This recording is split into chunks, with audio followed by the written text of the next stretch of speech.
স্পেনের প্রধানমন্ত্রী বলছে যে আমরা যদি জিততে পারি অর্থায়নটা ফিলিস্তিনের জন্য যাবে। তো আমরা মুসলমান হিসাবে হইলে স্পেনকে সাপোর্ট করব। আসসালামু আলাইকুম প্রিয় দর্শক, আপনারা কেমন আছেন?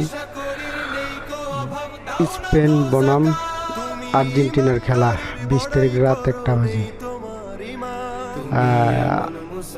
আমি জানি বাংলাদেশে আর্জেন্টিনার সাপোর্টার বেশি, তবে বাংলাদেশে স্পেনের সাপোর্টারও আছে।